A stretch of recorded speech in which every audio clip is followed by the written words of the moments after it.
de um pensamento mais liberal, mas foi, em geral, foi interessante. O senhor acha que eles erraram? Acho que Geisel errou. Acho.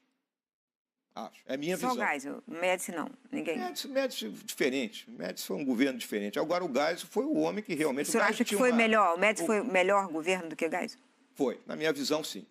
Mas não foi o período mais duro da ditadura, da repressão? Miriam, essa questão da ditadura, né, isso é história, né? Eu sei que você teve a sua passagem, né, difícil aí nesse período, né? Mas isso é história. Mas eu não falo por mim, eu falo pela história. A história terá que ser bem contada a esse respeito, não é? Nós tivemos grupos organizados que tentavam implantar um outro tipo de ditadura, vamos colocar assim, atacaram o Estado se defendeu, e quando ocorre guerra, a primeira coisa que é vítima é a razão. O senhor tem dito, e também o candidato Bolsonaro, que o coronel Carlos Brilhante Ustra é um herói. E no período que ele ficou no DOI-CODE, 47 pessoas morreram. Eles estavam sob a custódia do Estado. E o senhor acha isso normal, que um herói deve fazer isso? Comandar um estamento militar, um local do Estado em que 47 pessoas morrem sob a custódia do Estado? Olha, os meus heróis não morreram de overdose, Miriam. Né? Carlos Alberto Brilhante Ustra foi meu comandante quando eu era tenente em São Leopoldo. Um homem de coragem, um homem de determinação, que me ensinou muita coisa. E os mortos? E tem gente que gosta de Carlos Marighella, assassino, terrorista, autor de um manual que é explorado por todos os terroristas. Eu pergunto pelo Estado, o papel do Estado brasileiro naquele momento. Houve uma guerra, Miriam, houve uma guerra. Excessos foram cometidos? Excessos foram cometidos. Então, o seu herói matou pessoas? Heróis matam. Eu queria também perguntar uma coisa para o senhor sobre a reforma da Previdência. Na reforma da Previdência, num hipotético governo, um possível governo Jair Bolsonaro e o senhor também, como é que vai ser a reforma da Previdência dos militares? Excelente pergunta, Miriam. Eu trabalhei nisso aí ao longo dos últimos 2 anos como secretário de Economia e Finanças do Exército.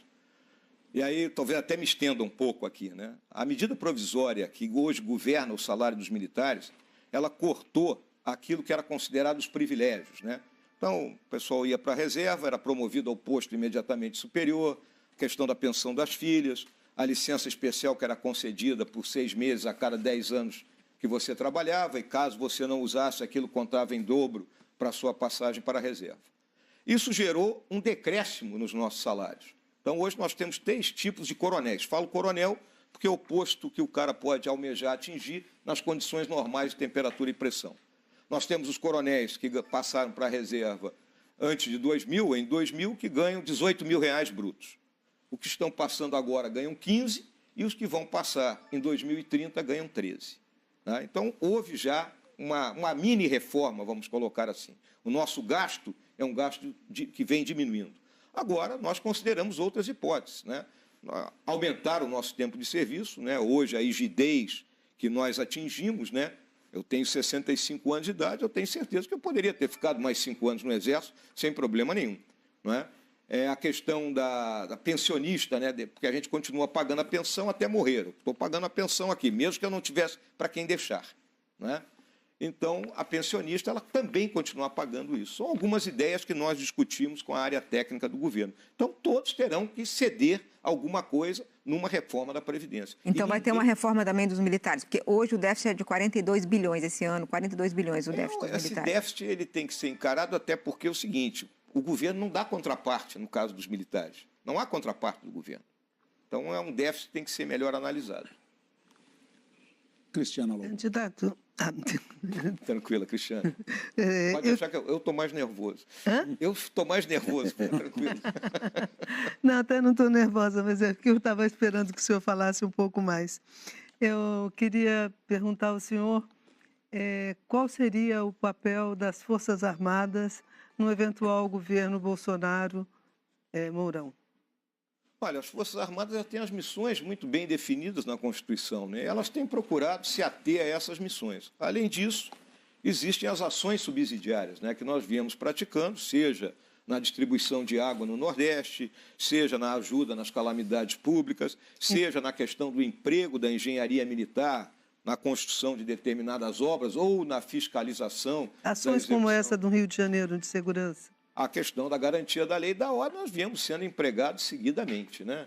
É uma missão complicada porque não se tem todos os instrumentos necessários. Nós temos que agir quase como um algodão entre cristais, não é? A força ela tem que medir, dosar muito o que vai fazer para não ultrapassar os limites da missão dela. Um dos problemas que os militares encontram e reclamam é que um militar em ação no combate ao traficante no Rio e tal, não tem a proteção que tem, por exemplo, quando está na força da ONU.